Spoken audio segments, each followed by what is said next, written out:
नमस्कार विद्यार्थी मित्रांनो, आपण मागील व्हिडिओमध्ये पचनसंस्था हा टॉपिक पूर्ण अभ्यासला आहे. अगोदर जाऊन तो व्हिडिओ बघा, त्यानंतर हा व्हिडिओ बघा.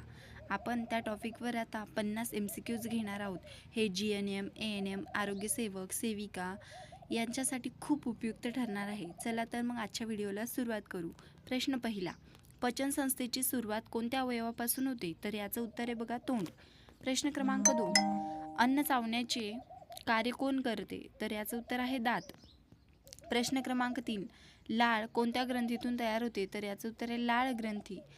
प्रश्न क्रमांक 4, लाळेमध्ये कोणते एन्झाईम असते? तर याचं उत्तर आहे अमायलेज. प्रश्न क्रमांक 5, अन्न तोंडातून जठरात कोणत्या नलिकेद्वारे जाते? तर याचं उत्तर आहे अन्ननलिका. प्रश्न क्रमांक 6, जठराला इंग्रजीमध्ये काय म्हणतात? तर याचं उत्तर आहे स्टमक. प्रश्न क्रमांक 7, जठरामध्ये कोणत्या एन्झाईम प्रथिनांचे पचन करते? तर याचं उत्तर आहे पेप्सिन. प्रश्न क्रमांक 8, मानवी शरीरातील सर्वात मोठी ग्रंथी कोणती? तर याचं उत्तर आहे यकृत. प्रश्न क्रमांक 9, यकृतातून कोणता द्रव्य तयार होतो? तर याचं उत्तर आहे पित्त. प्रश्न क्रमांक 10, पित्त कोणत्या अवयवात साठवला जाते? तर याचं उत्तर आहे पित्ताशय. प्रश्न क्रमांक 11, पचन व शोषण मुख्यतः कोठे होते? तर याचं उत्तर आहे लहान आतडे. प्रश्न क्रमांक 12, लहान आतड्यांची लांबी साधारण किती असते? तर याचं उत्तर आहे 6 मीटर. प्रश्न क्रमांक 13, मोठ्या आतड्याचे मुख्य कार्य काय आहे? तर याचं उत्तर आहे पाण्याचे शोषण. प्रश्न क्रमांक 14, स्वादुपिंड कोणते एन्झाईम तयार करते? तर याचं उत्तर आहे वरील सर्व. अमायलेज, ट्रिप्सिन, लिपेज, वरील सर्व. प्रश्न क्रमांक 15, पचनसंस्थेचा शेवटचा भाग कोणता? तर याचं उत्तर आहे गुदद्वार. प्रश्न क्रमांक 16, कार्बोहायड्रेटचे पचन तोंडात कोणत्या एन्झाईमने सुरू होते? तर याचं उत्तर आहे अमायलेज. प्रश्न क्रमांक 17, जठरातील आम्ल कोणते असते? तर याचं उत्तर आहे हायड्रोक्लोरिक आम्ल HCl.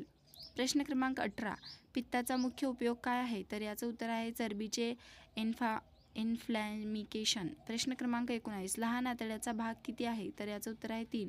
प्रश्न क्रमांक 20, ते कोणते? लहान आतड्याचे भाग कोणते? तर याचं उत्तर आहे ड्युओडेनम, जेजुनम, आयलियम. प्रश्न क्रमांक 21, मोठ्या आतड्याचा पहिला भाग कोणता? तर याचं उत्तर आहे सिकम. प्रश्न क्रमांक 22, अन्नाचा पेस्टसारखा भाग जठरामध्ये काय म्हणतात? तर याचं उत्तर आहे काईम. प्रश्न क्रमांक 23, पचन प्रक्रियेत जिभेचे कार्य काय आहे? तर याचं उत्तर आहे अन्न ढकलणे व चव ओळखणे. प्रश्न क्रमांक 24, शरीरात अन्नातील पोषक द्रव्याचे शोषण कोठे होते? तर याचं उत्तर आहे लहान आतडे. प्रश्न क्रमांक 25, जठरातील pH साधारण किती असतो? तर याचं उत्तर आहे 1 ते 3. व्हिडिओ आवडल्यास लाईक करा, शेअर करा अँड सबस्क्राईब करा आणि आणखी व्हिडिओ हवे असतील तर मला कमेंट करून नक्की कळवा.